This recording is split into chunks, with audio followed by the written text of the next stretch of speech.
Well, a very, very good morning to you. I hope you're all good. I hope you're all well. And I hope this system is working.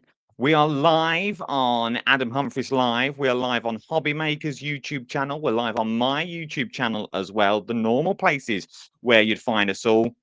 I think we're also about to go live on the official Hobby Maker Facebook page. All of the officials, get your comments in as well. This is what we want to see.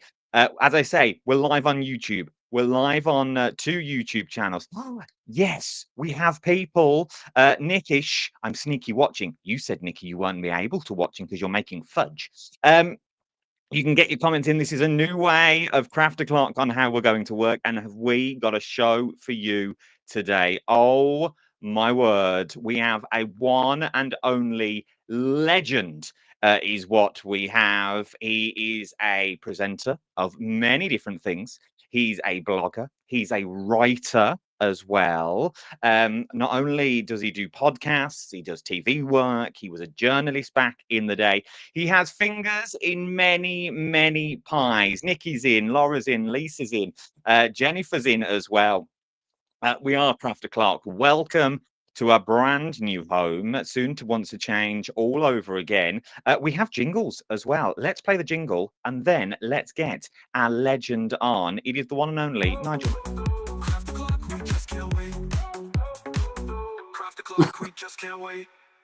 I love that. That's fabulous. Thank you. Good morning, Adam. Good morning, everybody out there. Crafty Clark. Legend, blimey. That either makes me really old or, well, I'll take it, quite frankly, the legend thing. But yeah, it does make me feel old. But good morning. How are you, lovely man? I'm good. How are you? I'm very good, thank you. Yes, not bad at all. So I had a bit of a late night, so I had to slap the makeup on this morning because I thought if I'm saying hello to everybody early before 1 o'clock, I think I need to get the makeup on. But yes, I am good. I'm very good, thank you. It's hot weather outside and even hotter crafting in here, so I'm good. It is. We've just got out of the paddling pool. It's ridiculous time this morning. How lovely. That's a perfect way to start Sunday morning. Yeah, we've just got out the pool. Let's get straight in with this. We're going to go, if you've not seen one of these before, maybe you're brand new here. This is new to Nige. We go all the way back. This is the stuff that we can't talk about on TV. This is the stuff that we talk about that we know TV is selly-based. We know we have to sell. Everyone knows that out there. So we like to dig deep. We like to dig deep and find out the real you. Genuinely the real you.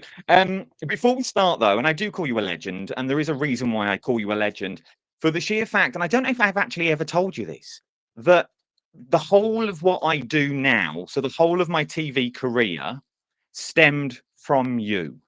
Really? That I did not know at all. That gives me goosebumps, Adam. That's very kind. Why did you sort of watch and think that's not how to do it? No, because I used to watch. So when I used to work at Devon Valley down at Devon, when I was an entertainer, we used in caravans. And the caravans would only pick up certain channels because the aerials were rubbish. And the hotter the weather, the rubbish the TV was. So the only channel we could get was Create and Craft. Okay. That was the only channel we could ever get. And at the time I wasn't in TV, I was singing and dancing on a stage. And you were one of the presenters I never crafted that I used to make sure I watched, even though I didn't know what you were talking about. I just like the behind the scenes that you used to do back in the day. I used to like the getting the crew involved because no other presenters do. Because it's down to you, genuinely, that I do what I do now. So thank you. Well, you know what, that thrills me because you know that I think you're very good at what you do. So if I've been in any way influential or inspirational in that, then do you know what, that makes my day. So thank you very much. It's I suppose it goes with the fact I've been around for a long, long time because I've been doing craft now for about nearly 20 years. But I just love it. I mean, it is just the perfect place to be on TV, quite frankly. So yeah, it's a win-win all round. But I do appreciate what you said, Adam. Thank you.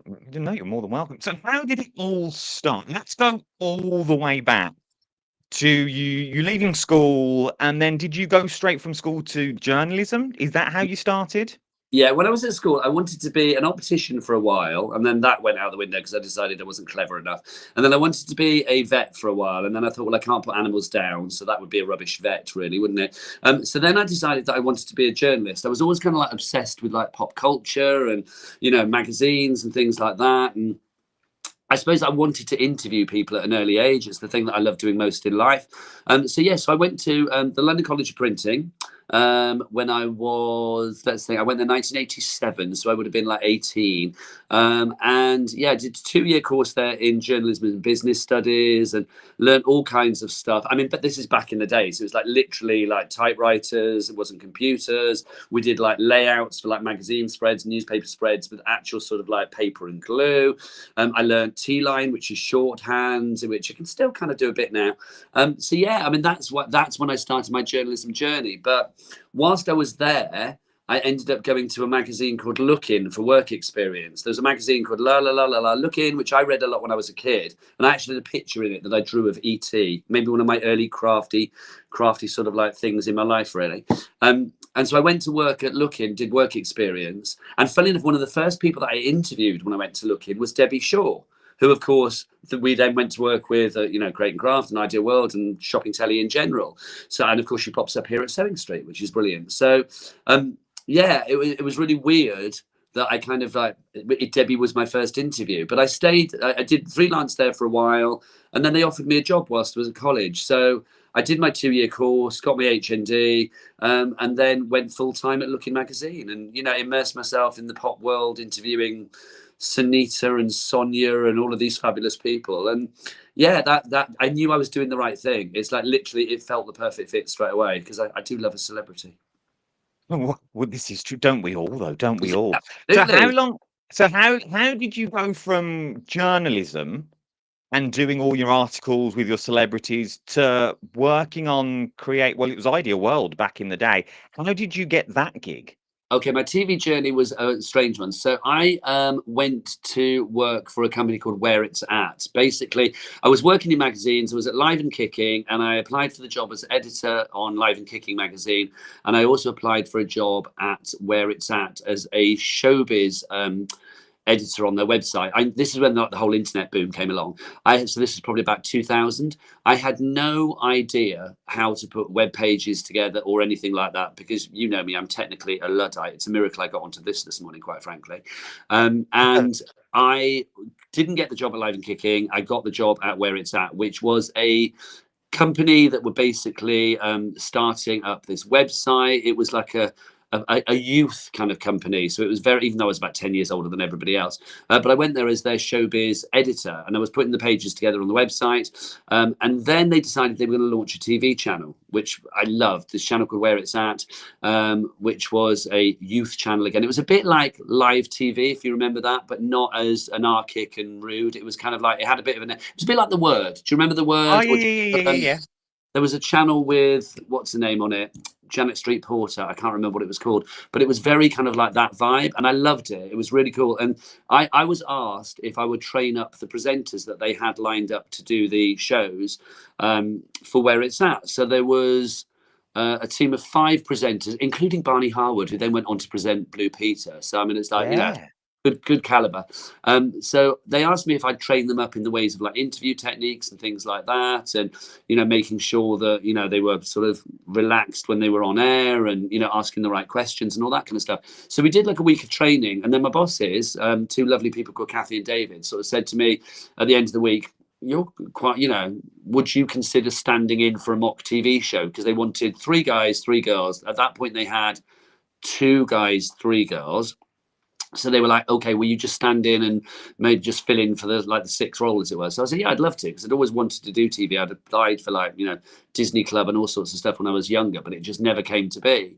And I did this sort of mock show with them, and then my bosses were like, "We kind of like what you do. Would you consider doing it?" And I thought for maybe I sort of stopped and thought for all of about half a second before I said abso-flipping-lutely. So I ended up doing a show called Mayday with a presenter called Lisa, every Sunday live from the Trocadero in London. We had like purpose-built studios and used to get people coming in, like staring in at the window. And it was just brilliant because it was a bit anarchic and it was a bit kind of like, okay, what should we do this week? Oh, let's do Vegas week this week. Well, we can't get to Vegas, we'll get to Blackpool. It was all a bit kind of like that. And I just loved the fluidity of it. And, we had lots of great people coming in. It's like, I think Alicia Dixon came in with Mystique for one of her first TV interviews. We had, Bear Grylls came in one week with his book. And it was like before he became, this huge star that he is now.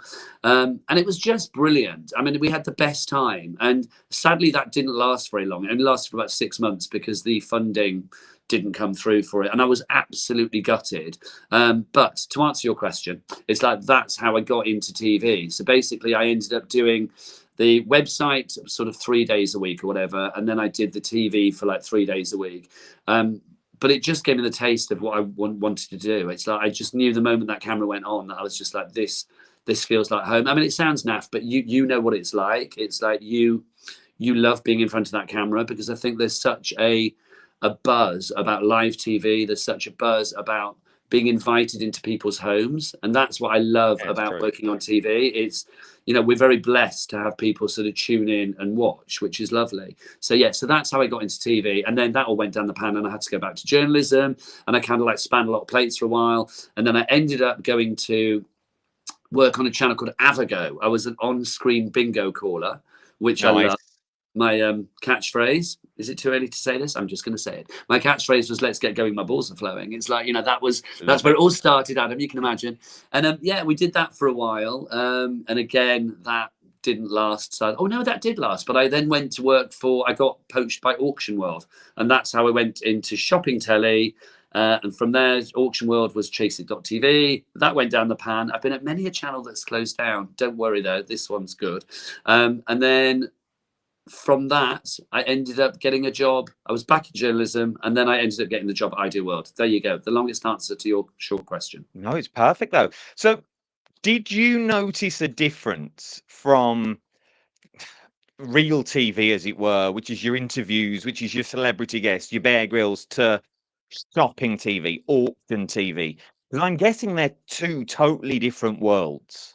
They are, but I mean, the one thing that I think, I mean, you know this as well. It's like a lot of people are like, when you say you work in TV, oh, who'd you work for? And it's like you say shopping TV, and it's like they're like, oh, what, QVC? And then it's like, no, I don't work for QVC, although I have done. Then it's kind of like, oh, it's like, well, who'd you work for? And it's almost like they think it's not real TV. I dispute that with anybody, because to stand in front of a camera, whether you are presenting This Morning or talking about card and glue and glitter for an hour, and hopefully making it entertaining, but also genuinely enjoying what you do, it's a skill, it's an art, and it's something that I feel for me hopefully comes naturally. I enjoy doing it. I don't sort of like, I'm not pretending to be Nigel May of Hobby Maker when I'm on air. It's like I'm just me. It's like what you see is what you get. So I love being on live TV, whatever it is. It's like, yes, okay, you've probably got bigger budgets, or you probably got more people buzzing around you if you're doing stuff. I mean, I used to do like video reviews and film reviews and stuff on Channel 5 back in the day, and it's like, yeah, that was lovely, because you would get like ushered to the set and all of that. There's no glamour in shopping TV, or certainly not the one we've done, but I don't mind. It's just, for me, it's a very valid medium. And I think the joy of craft TV is that you have a beautiful audience that already have an interest in what you're doing. So you're not trying to, flog a pressure washer or whatever, which we've all done. You are genuinely bringing across a product that people already have an interest in. So I always say there's a lid for every pot. Do you know what I mean? It's like some people might not like a certain collection or a certain style or whatever, but somebody else will. So it's about showcasing how good something is for those people out there. So I think it's, I'm a great one for like a brief. It's like when I was a journalist, well, still am a journalist to a certain extent. It's like, if somebody gives me a brief and says, we want this many words, we want this, then that I will stick to. So I like to have, I'm a bit of a perfectionist about like going into shows. I need to know about the product. I need to, know the size of it, the number of sheets, all of that kind of stuff. Because if you are telling people about something, you want to give them as much information as you can. So yeah, so it's real TV. If people say shopping TV is not real TV, then I will wrestle them to the ground. Do you find that shopping TV is more difficult because you have to think on your feet? There's no auto cue, there's no script, there's nothing there apart from a producer in your ear that we haven't got. It's 100 GSM, but you haven't got an auto cue, so you have to think on your feet. If something goes wrong, it's not like normal TV where we can retake it. Do you think that is a skill to be able to? Because not everyone can do it. It's such a skill. I mean, you have to split your brain. So it's like, obviously you've got people, you've got producer, director, you know, floor, whoever talking in your ear. And then you've obviously got a guest talking alongside you, and you've got people, lovely viewers out there that you were looking down the camera at. So you have to think about the person, you know, the people that are talking in your head, because they're telling you where to go, what's going on next, and, you know, what's working, what's not, all of those kind of things. Then obviously, you know, with the guest, you know, I'm lucky that I love a lot of the people that I work with. So it's kind of like, you know, it's like to have that conversation it comes naturally anyway, but you do have to split your brain. It's great if you're in a restaurant, because you can literally be sat talking to the person you're with and listen to the people at the table. It's brilliant. So yeah, it is a real skill. I remember at Ideal World, we used to have quite a lot of celebrities coming in. And I remember one in particular. Do you remember the vet, Trude Mostu? No. She was, I mean, a very big sort of like TV celeb for a wee while. I mean, she probably still is, I don't know. But she came in and we were doing, I think we were selling like dog toys or something. I can't remember. And I bought Dolly, my Jack Russell that I had at the time in. And she was just, Trude was lovely, but she kept saying, well, where's the auto cue? And I was like, we don't have one. And she was like, well, how do you know what to say? I was like, well, I've learnt the product beforehand. And she was like, yeah, but how do you know? And I was like, well, it's like, you know, you have the information and you have to sit down and you prep it and then all of this. And she was like, yeah, but it's not written anywhere. And I was like, no, because it's in here. And I think I like soaking up information in, you know, all areas of life. But it's like, for me, if you are going on TV to sell something, which primarily is what we do, it's like you have to know about it. You can't fudge it and be like, oh yeah, that's kind of, you know, that's kind of blue when it's actually green, or, you know, you just can't. You need to know your facts. So I think a lot of the celebrities that came in were kind of very, I was shocked that we, you know, have to literally think on our feet. I remember my sister years ago. I mean, Deborah's like 7 years older than me, and she didn't really have a clue how shopping telly worked. And I think she thought, and this is no shade to my sister, I think she kind of thought my job was a bit of a joke, really, just like, oh, you know, he just goes on telly and talks nonsense. And then she saw shopping telly on The Apprentice, like, you know, when the people come in. Yes. All of that, and you know, she was like, do you have those people talking in your ear? I was like, yes. And she was like, well, how do you concentrate? It's my job. It's like, but how do you know what to say? And that, all of those things, then suddenly I think it fell into place. She suddenly realized it's like, that's what we do. So yeah, it is a real skill. I think the skill is making a show entertaining. And for me, you know, I mean, everybody has their style. My style, you know, I mean, I think it's similar to yours, Adam, is very high energy. It's very, you know, I'm not a hard seller. I'm just an energy seller. I just love doing what I do. I genuinely have such a respect for everybody that tunes in and chooses to spend their hard-earned cash, because, you know, especially these days, it's not easy. So I have a respect for anything that I do in life. It's like, whether it's my podcast and I'm chatting to somebody, whether it's the radio, whatever, it's like, I have a respect for other people. And so I just think if we can make a show entertaining and we can make a show aspirational and inspirational, and that's why we have such lovely guests that provide all of that as well, it is a blessing. So yeah, it is a skill. It's a big skill. But I mean, I don't mean that as in like, look at me, how skillful. I just think it's, for me, it's obvious how a show should be. I feel that it's got to be something that people want to tune in and watch, whatever you are selling. So moving on from that, 'cause and it is a skill, but I know you. I didn't really know you in the early days when I was a floor manager and things like that. Our paths would cross, but I'd never really do the craft side of it. I was always up the other end of the building. But then obviously I got to know you slightly more when the merger happened. Yes. And we became creating craft and things like that. Now, obviously, I know the reasons, some of the reasons, that you made the jump to hobby maker, and you are very passionate about what you do, and you want to do the best that you can do. And I think we can talk about it now because it no longer exists. Did you feel that and I use the collective we because I was in the same bubble as you, that we were in a pressure vacuum and they were just stopping the fun? Is that the reason why you thought, you know what, I'm getting out now? And then Hobby Maker came later on, or yeah, was there for something me, different? I mean, I've been in Crate and Craft for 18 years, and it was like I'd seen various incarnations of it, let's be honest. And I think I didn't leave Crate and Craft to come to Hobby Maker. That was not the reason I left. It's like, you know, there was a few months in between where, I mean, I wanted to spend more time at home, more time seeing my family, more time seeing my husband, more time seeing the grandkids, which I've been able to do. So basically, left Crate and Craft. I mean, yes, feelers had been put out, sort of saying, oh, if, you know, once people knew that I was leaving, it was like, you know, would you be interested? But I wasn't interested in staying away from home.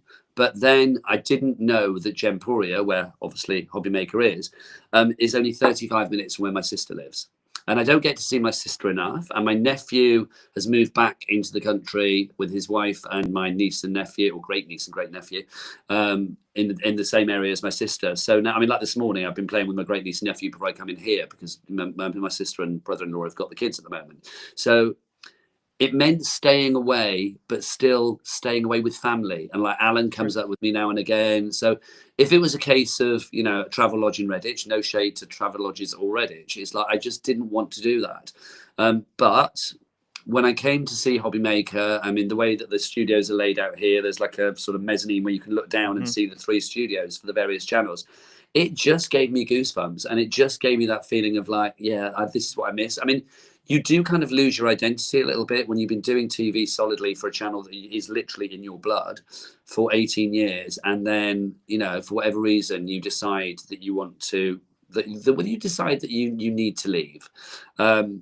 So yeah, for me, it's like coming to Hobbymaker, even though it wasn't the first thing that I thought about when I was deciding to leave Create and Craft, it was just it just made sense to me when I was here. It's like I got the tingles. I was like, yes, this is what I want to do. And yeah, one of the best decisions I've ever made, because it's nearly 2 years on now. I'm very proud to work on this channel. I think the way that this channel works is very good.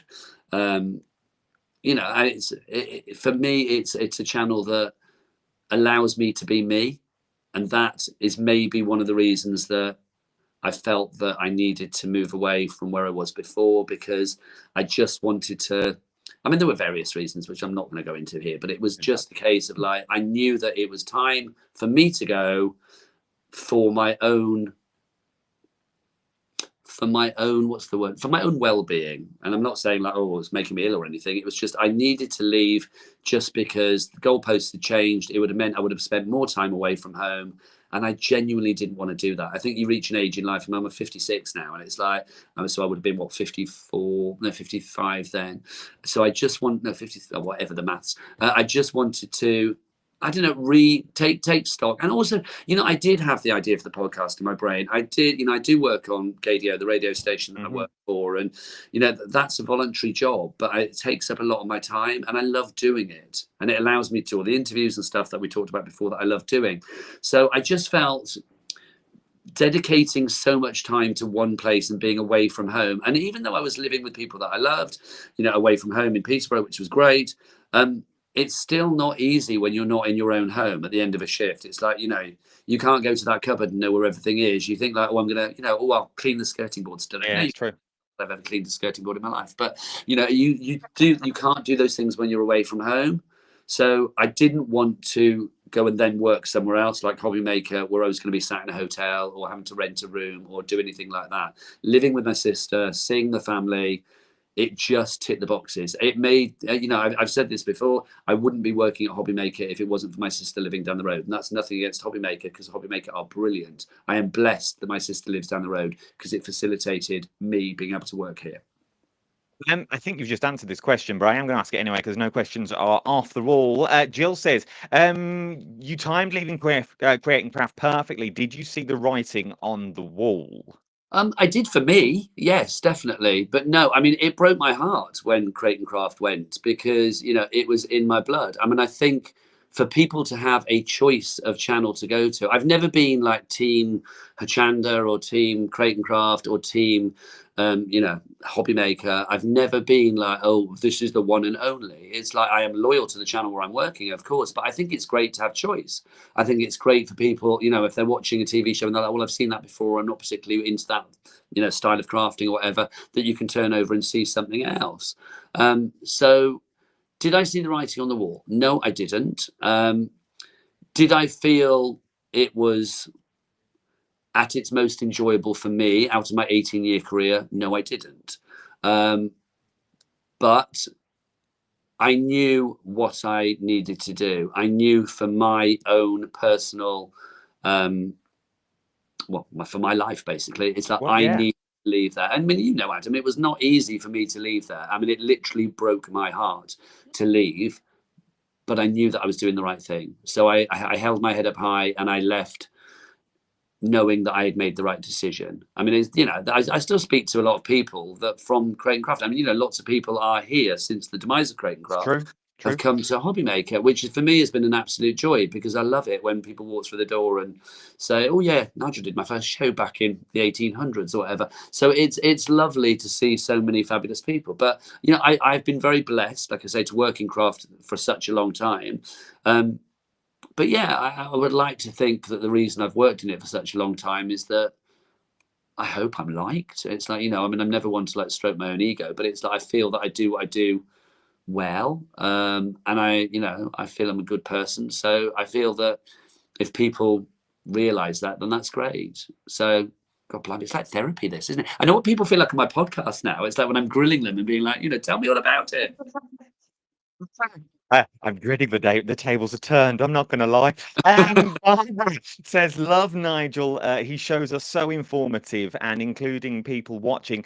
Need more presenters like him. Adam, we need you as well. It would send Hobby Maker to the next level. Bless you. I should really pre-read these. Basically, the love here, Nigel, is amazing for you. It really, really is. Well, thank you, one and all. That's very nice to know. Morning, Adam and Nigel. I have Nigel's autograph on a card from years ago when he used to work with his TV wife, Steph. Oh, blimey. Well, get that on eBay, reserve not met straight away. Do you know what I mean? I mean, you say about, you know, the love and stuff. I mean, again, it's like the warmth that I have had over the years from, you know, crafting people is just, you know, the crafting community is just lovely. And it's strange. It's a bit, you know, when you try to explain to people that don't get craft or don't, you know, work in the craft industry. I mean, I don't craft. I mean, I know I upcycle furniture and that's a craft, and, you know, do all my deco pages on the furniture and stuff. But I'm not a card maker or anything like that. I mean, I did have my range out for, you know, what's probably about a decade ago now or whatever, it's probably more. But, you know, I'm not like, I don't sit down and make cards every day, but I have such a respect for the joy that it brings people. Everybody deserves to, you know, be able to smile in life. So it's like if making a card or a scrapbook or a journal or whatever makes somebody happy, then, you know, that can only be a good thing. So if we can facilitate that, then, you know, if we can bring the smile for whatever reason, then, do you know what, job is done, life is good. Talking about your craft wife, she's watching. Stephanie Waitman is here. Hello, my craft husband. I don't know if she's talking to you or me. Punch you. She's a bigamist, a crafty bigamist. Steph is in the room as well. Miss working with Steph, really, really do. Let's move on then to, because you said that sitting in hotel rooms and in travel lodges when you were back and forward, and that was one of the reasons, once everything had happened, you thought, you know what, for my own mental state and for my own well-being, I'm going to go and see the family some more. Let's move on to your books, because you have roots, and I didn't realize until I'd done the research about you. It's not just a few books that you've put together. I want to say 9 now. Oh 8? gosh, maybe you're right actually. There were 6 blockbusters. There was my sexy 6-pack, as I like to call it. So 6 blockbusters. There was the thriller, which was The Girl Unknown. There was Quilling Me Softly, which was my cozy crime novel. And then, so there's 8 out there, but here you go. Here's a little exclusive for you. I've got another one coming out. I've got a farcical murder mystery based at a song contest. I shall say no more. Coming out soon. So where do you find the time? Well, do you know, with this one, this one has actually been a work in progress since 2007. So hello, it's been a long one. Fair enough. But I started writing this book because, I mean, when I wasn't doing the TV, I mean, basically I decided that I missed writing. So I was like, okay, I'm not a journalist. Well, you're always a journalist, but it's like I wasn't able to like just step back into magazines and be like, hi, can I, you know, can work for you? Because obviously people have got in-house journalists. So I decided that I wanted to write a book. So I sat down and started writing the song contest one, and then I don't know. It's like I just stopped and decided that I was going to write a blockbuster, because it's like I grew up like loving Jackie Collins and you know, stories like in the Valley of the Dolls and Shirley Conran, Lace, all of those things. Anything that was like, you know, fabulously dramatic and full of beauty and glamour and murder and intrigue and was knicker gripping, I absolutely loved. So I decided that I was going to write this book called Trinity, and it had 3 girls in it, and I kind of like mapped out all the story, and then I started writing it. And because that kind of like took over my world, it's like I kind of like shelved the song contest one. So I wrote Trinity. Well, I wrote, first 3 chapters, sent that off to agents, didn't hear anything. Then just as I was finishing it, I got an email from a literary agent who I went in to see, and they kind of took me on for Trinity. It didn't get me a deal, sadly, but I ended up self-publishing Trinity and then wrote Addicted, my second novel, which is still my favourite book ever that I've written. Oh, okay. I just love Addicted. Anybody out there, if you want to read one of my books, you can read them in any order, but it's like Addicted is just, I love it, Addicted. And I think they're all on audiobook now as well, which is a bit weird. I find that very strange. Oh. I know they are, because the mutual friends of ours, Mr. Peter Vollebrecht, you know, Yes. Genevieve's husband, phoned me up, what are we now, Sunday, phoned me up on Friday night saying like, I'm listening to one of your books and it's really good. And I was like, well, thank you that it's really good. I appreciate you saying that. But yeah, he was like, oh my God, it's like really, he was reading Deadly Obsession. I know it's like one of the blockbusters. And he was like, it's really good. And I think people, it's funny because I think Debbie Fisher read one recently. And she said to me, you know, no offense, but I didn't expect it to be so good. And it's like, I mean, I am a writer at heart. That's what I did for years. So I think going back to write it, or to going to write books as opposed to magazine articles or whatever, was just something that it was in here and I needed to bring to the surface. So I self-published the first 2. Then I got offered a deal with an online company who then gave me a 4-book deal for the first 2 books, and then repackaging the first 2 and then writing another 2, which I did. Then I got another deal off the back of that for another further 2 books. Did that, but basically blockbusters weren't selling that well. I mean, they did well, but they didn't do as well as the publishers wanted. So they asked me to write a thriller, which I did, but I was out of contract, so they didn't actually commit to it in the end. And so I kind of lost my way with writing for a bit. And then I put the thriller out through another company.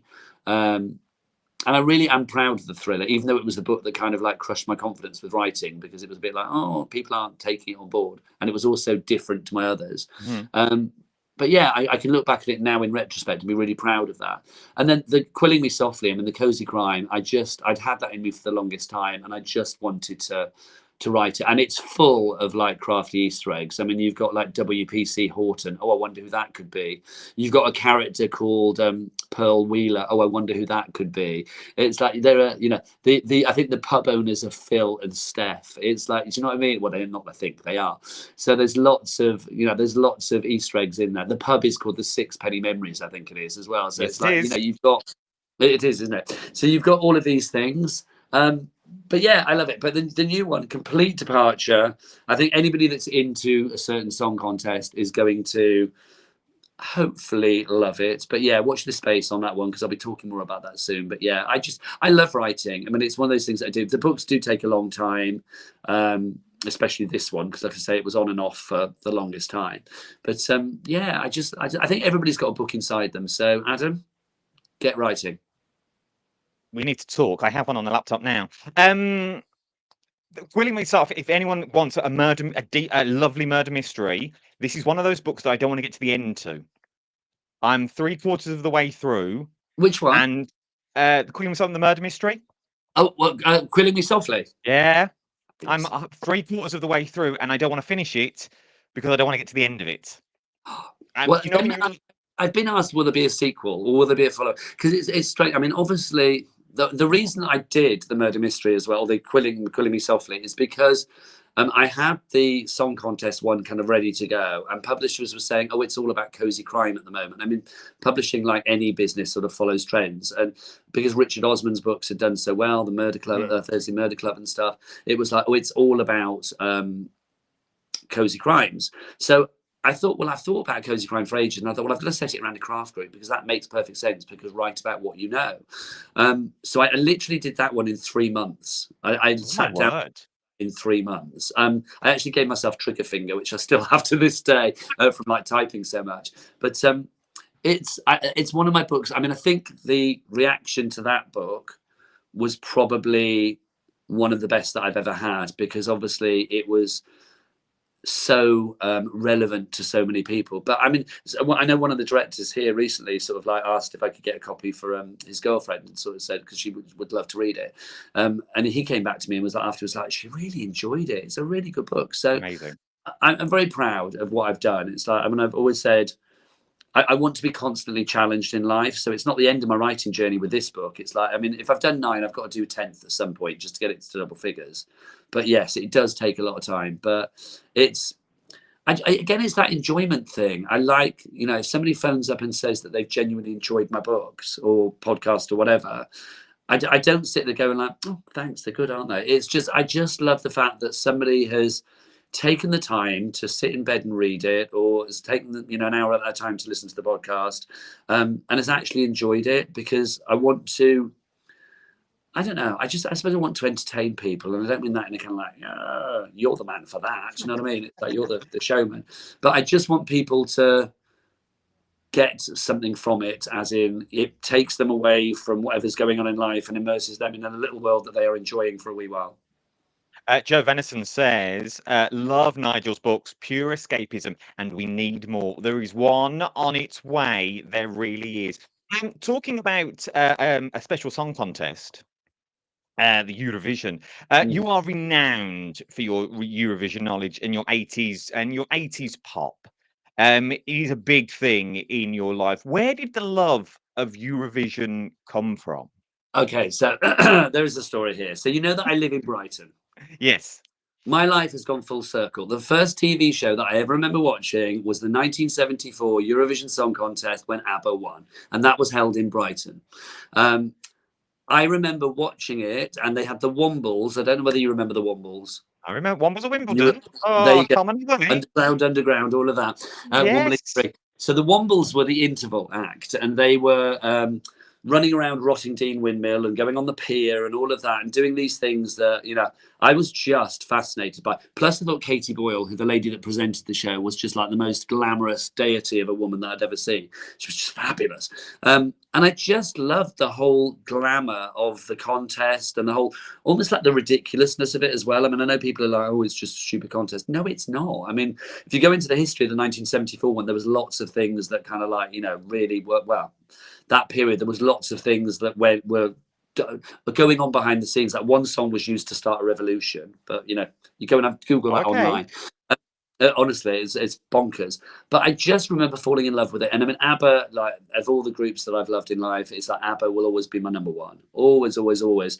And it just started my interest. And I remember like watching it on and off from then on in. And I love it now, being back in Brighton. It's like, for me, it's like, you know, there's a plaque on the outside of the Brighton Dome where ABBA won. And it's like, you know, ABBA won here. And that gives me goosebumps. Every time I go to the Brighton Dome to see somebody perform, it's like, I just think, oh, ABBA were on that stage. And I just love it. I mean, I love going there. I didn't go for years. I started going to Eurovision about 2015. So I'd not been before. I was invited once as a journalist to go back in 1990. Nice. I think it was, but I couldn't go because my friends were getting married on that day, which I was gutted. But yeah, it's my happy place. It really is. I mean, in another world, let's be honest, I would love to be presenting Eurovision. It's like that's the bag that I would really, really, really love in life. But is that going to happen? Unlikely. But you know what? You can manifest most things in life, so never say never. But I mean, you know, that would be a dream. That would be an absolute dream. That would be a dream. That'd be a good dream as well. And I speak French. So I could drop in the languages. I'll be all right with French, and then I'll pick up a bit of German or something. I'll be fine. Oh, well, you're laughing then, laughing. Talking about celebrities and things like this, doing my research once again, and I do listen, it's on my podcast thing. It's a gay old time.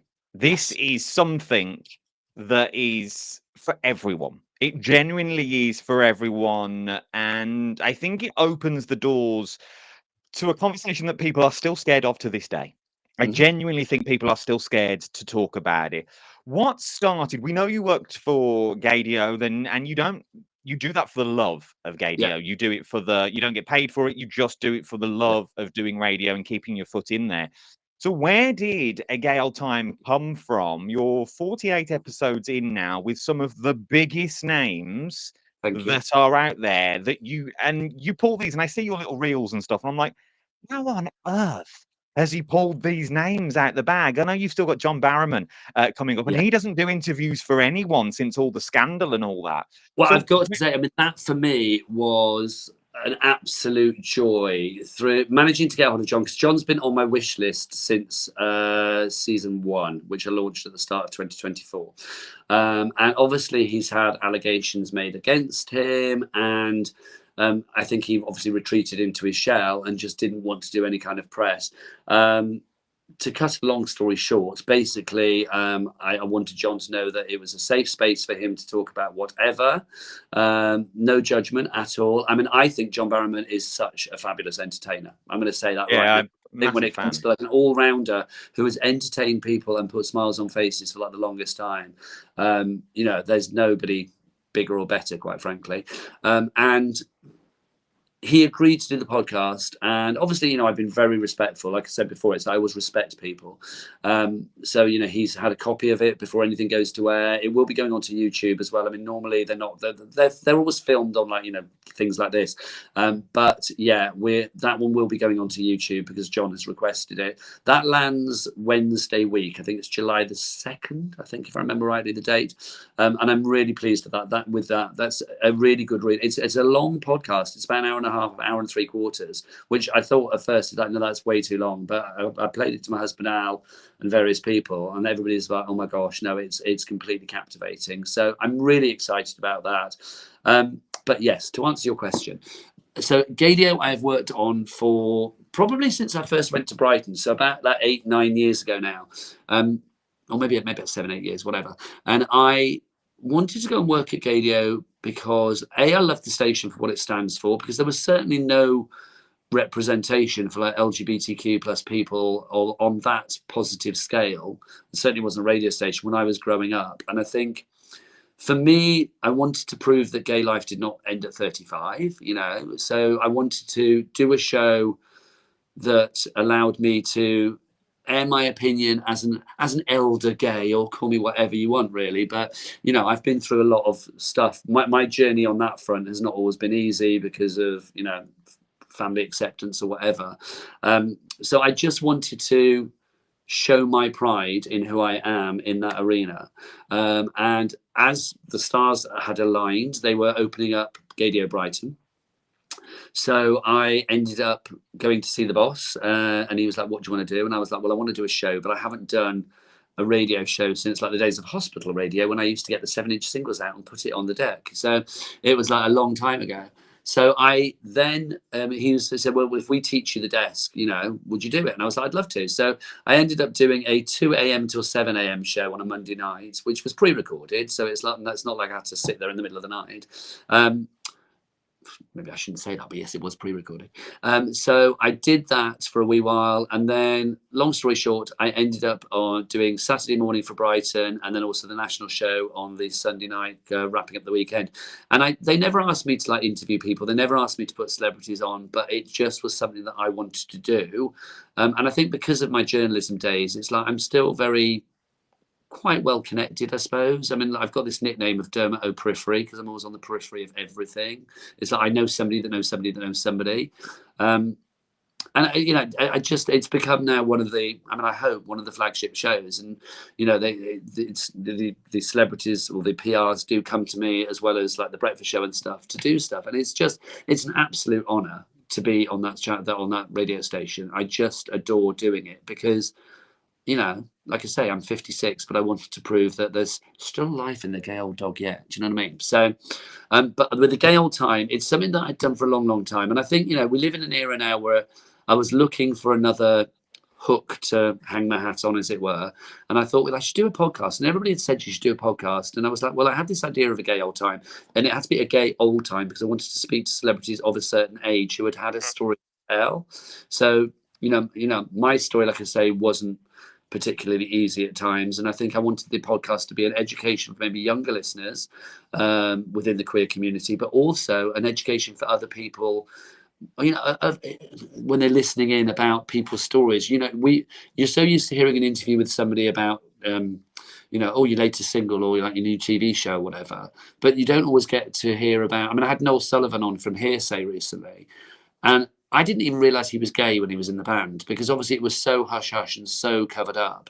So to actually sort of hear his story and how it wasn't the happiest of times for him was a real education, because you see things on TV or on social media these days and you think it's all happy, happy, happy. I just wanted to maybe, a bit like, you do here, just sort of get behind that veneer and just talk about the journey, because if somebody's journey to where they are now, when they are now in a good place, they have triumphed, and that True. triumph needs to be heralded. It needs to be celebrated. And also, I just genuinely love chatting to people. You probably guessed. It's like I could stay here all day with this, couldn't we? But it's like I genuinely love chatting to people. I genuinely love finding out their story, and I'm a nosy person at the end of the day, I suppose. There you go. But yeah, so gay old time. I'm thrilled with the way that it's gone. The dream would be to take it on tour, to make it a theatre show. That would Nice. be the dream. Again, never say never. I'm a great one of believing or trying to manifest my dreams. It's like, let's listen to your soul and not your ego. Let's say, what do you really want? So yeah, I would like to see where that goes, but I'm certainly enjoying the ride where it is at the moment. And it feels like it's going in the right direction. And it feels like I'm putting good out into the world. And that for me is at my very epicenter. That's what I want to do, is just put things out there that people enjoy. And I think you are. As I say, the responses here are amazing. Jennifer says, "Do you think it's easier now for people to declare their speciality now than when you did?" So basically, do you think it's easier now to come out than it was, maybe? Absolutely, because the world is more accepting. I mean, we are now in a time, I mean, I won't get on my soapbox, but we are in a time when, for certain elements of the queer community, namely the trans community, the world is going backwards, which I think is horrific. But I have been told at certain points in my career, don't tell people you're queer. So, that automatically brands you. Well, let's use a crafty term. That naturally embosses you with a bit of shame. Do you Mm. know what I mean? So you kind of, if you are told that you're not to be your authentic self, and that's something I've always wanted to be. Well, this is something I always am. I don't really think I have a choice. It's like I don't think I can turn off my queerness, campness, gayness, call it what you will. It's like it's just me. It's not the most important thing in my life by any stretch of the imagination, but it is just part and parcel of me. So yeah, I've never hidden it. I've never, hopefully forced it upon people and been like, it's like I talk about my husband because I love my husband in the same way that another presenter would talk about their wife, their partner, whoever. True. So I have nothing to hide. I have no shame now, and I did have shame for a long time, but I have no shame now of who I am. So yeah, I think, to answer your question again, it's like I think yes, it's easier for people to come out now. I think coming out back in the day, it was almost something you had to brew up to, and it was like, oh, you pick your moment and like, oh, I've got to come out, and it's like, oh, my mum's going to hate this, which she did, but you automatically think it's going to be, you catastrophize straight away. But I think now it's easier for people to come out. I mean, I think for anybody to live their true authentic life and be happy, you have to live that true authentic True. life. So yeah, but I mean, everybody's journey is different, so I can only talk about my journey. I can't critique anybody else's journey. That's their individual journey. But yes, it is definitely, I feel, easier to be accepted now for your sexuality, and there's so many more beautiful facets to like gender expression now than there ever was. This is very deep for craft o'clock, isn't it? Blimey. This is what we do. You This do. is what we do. A couple more. I've got a few more questions, and I'm going to open it to the floor. There's a few questions that I've starred that we'll go back to that we've spoke about. But it's two of the main ones. Really, is we get tarred a lot on TV, on social, with a lot of negativity. We put ourselves there. It's what we do for a living, and we all know what we do for a living. We bring ourselves into people's living rooms. They've got a choice whether they watch it or not. That's totally down to them. But I think I do like covering this because I think it opens up that we are real people. That what do you do about does it let me rephrase the question. Does the negativity still affect you now that you read on social media? Do you still read it? I know I read it, but it doesn't affect me like it used to. And does it still give you a knockback, or is it water off a duck's back? You know what? I've done there, I've been there. It doesn't affect me anymore. Yes. I mean, it doesn't affect me. I don't read stuff, I'll be honest. It's like I used to. I mean, especially when I was putting the books out as well, like I would read every review, and like any bad review, I would like literally be like, oh, people hate me. But then, you've got to take the good with the bad, haven't you? So it's two sides of the same coin. Like you say, we put ourselves out there, we're on TV, so people feel they can talk about you. Um, I've had all sorts said about me over the years. It's like light bulb head, golem fingers. I don't know what that even means, but it's like I just remember being called that and thinking that's odd. There are people that don't like me. There are people that do like me, and that's natural for everybody out there.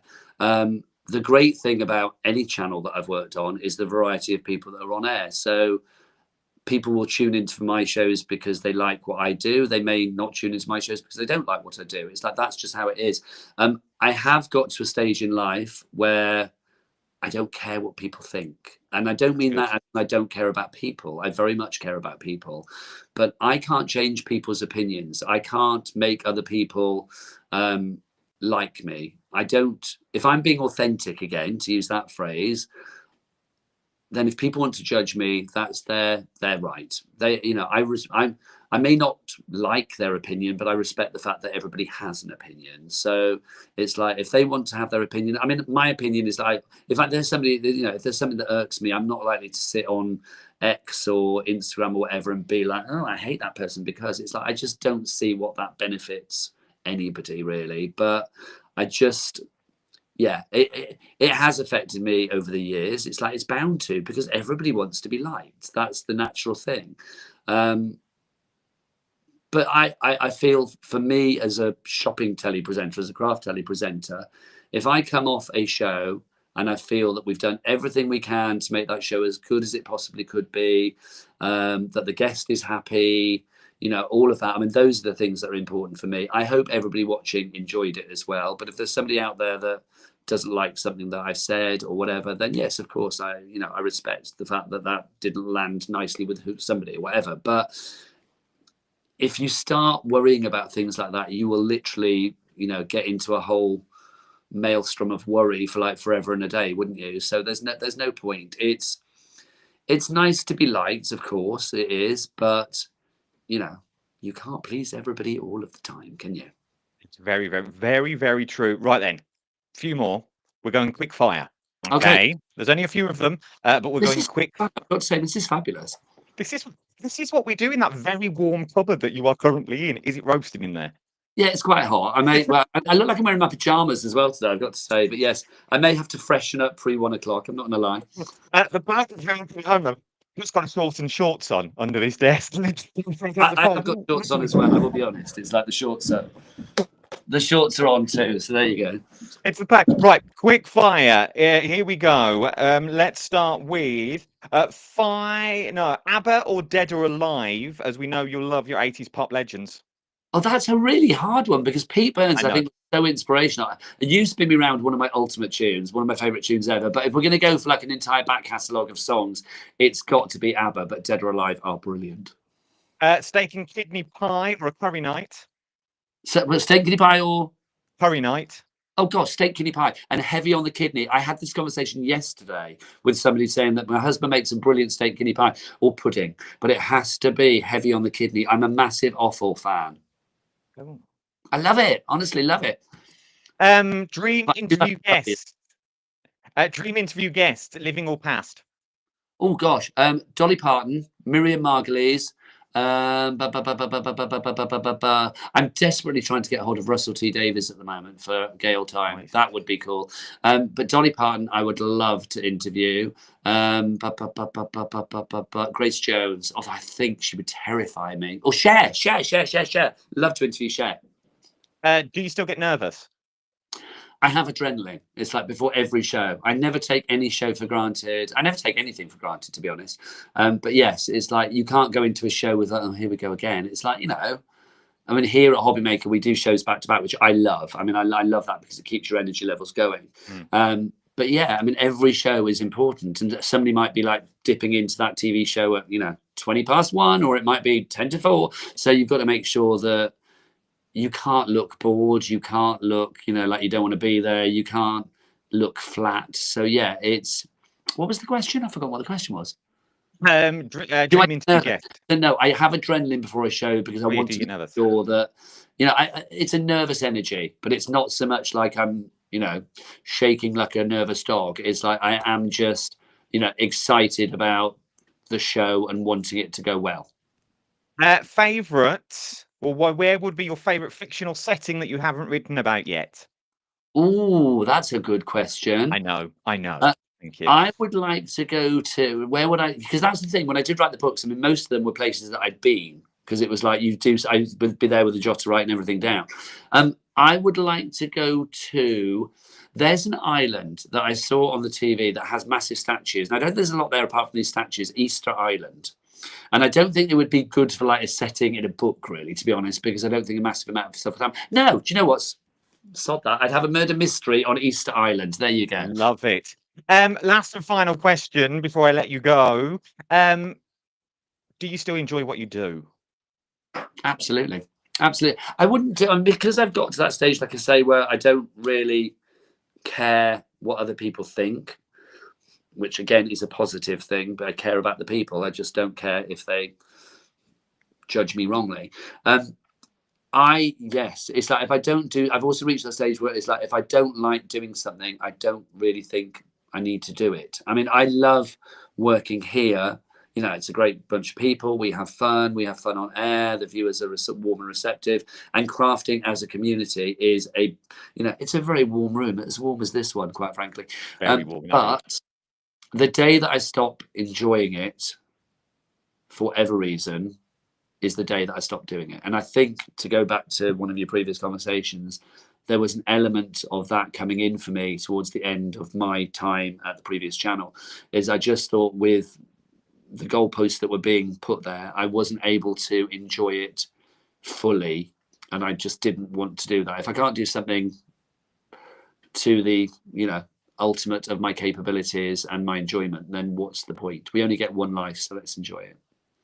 Sticking on brand, because I know management are watching. What have you got coming up today? Oh, today's a good day. Every day's a good day, but morning management, by the way. I like this. This is so what have we got coming up today? We have got Nat from Hunky Dory in. She is bringing some brand new exclusive things for us, which is very exciting. Obviously, we're on day 6 now of the 12 days of Christmas. So that's exciting. So lots of festive stuff. Debbie Robinson is in for a Crafter's Companion. I love Debbie. Literally one of my favourite people in life. So she is in with some great deals. We've also got in today. Oh, I knew you were going to ask me this, so I made sure I knew everybody. Who's the other person that's in today that I've got? Kat, who is watching this, will be screaming at me now, going like, Well, it's that. She's currently typing. I can tell you in a minute as soon as she tells me.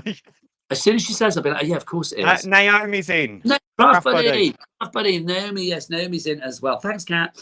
So she's in today as well. So yeah, so it's going to be a good day. Nigel May, thank you so much for popping in on Crafter Clark. We need to do it again very, very soon, and hopefully this time we'll do it in person. Yeah, that'd be good. I thoroughly enjoyed it, and thanks everybody. Obviously, I know lots of people have written in questions and stuff. It's been an absolute treat. So thank you very much indeed. Perfect way to start the Sunday. Although a paddling pool would have been good. That's where we're off to now. Thank you, Nigel May. You're a legend. Take care. Lots of love. See you soon. Bye. The one and only Nigel May. Yes, indeed. The legend that is the one and only Nigel May. I can get rid of this QR code now, I think, because it's right in my way.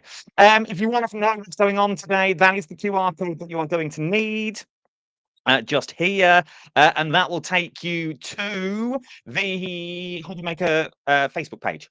Tomorrow, it's really in the way, that QR code, isn't it? Tomorrow, I'm back in the studio where Nigel was. I'm back there tomorrow with Princess Pinflair.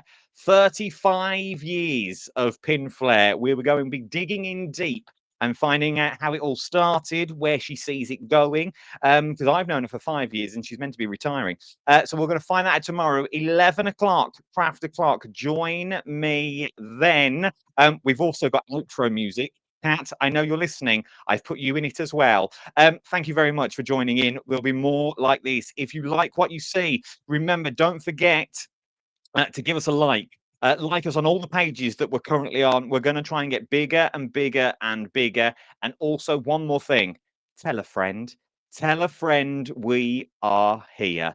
Thank you for joining in on this live. I will see you tomorrow, bright and breezy, at 11 o'clock, where we have the legend that is Pinflair. And on Tuesday, we're doing a little bit of centangling. We're going to try and get some amazing deals. For myself, Adam, I will see you tomorrow at 11 o'clock. Thank you very much. Bye now. Paper, glitter, glue in hand.